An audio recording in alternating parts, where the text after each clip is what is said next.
I'm Tori Tolbert with Black Line Magazine, and this is Inside Spring League Football. We're at the Alamo Dome in San Antonio, Texas, where the Alliance of American Football League is set to start their inaugural season. It's the San Antonio Commanders taking on the San Diego Fleet.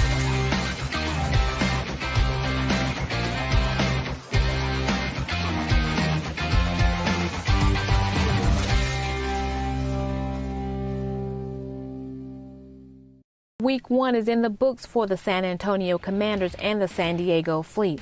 A crowd of 27,000 plus screaming fans watched the San Antonio Commanders quarterback Logan Woodside pass for 255 yards, while kicker Nick Rose was 3 for 3 on field goals.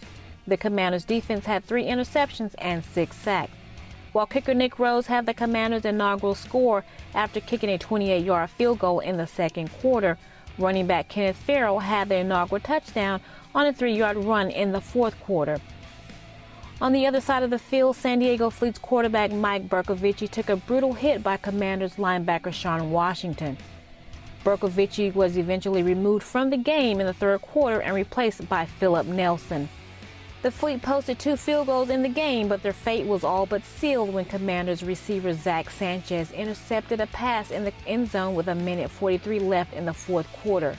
The Fleet took a season opener loss to the Commanders 15-6.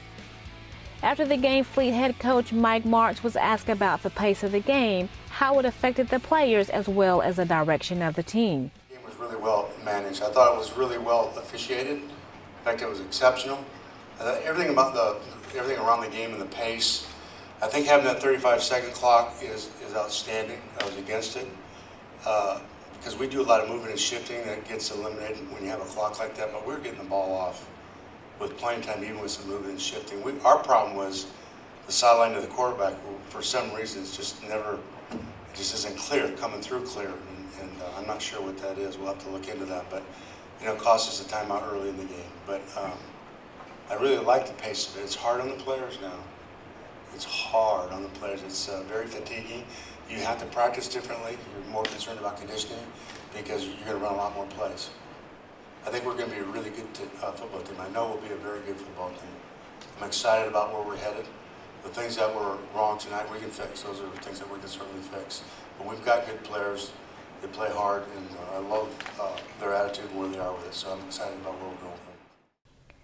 Head coach of the Commanders, Mike Riley, expressed his thanks to the city of San Antonio and the leadership of the Alliance of American Football.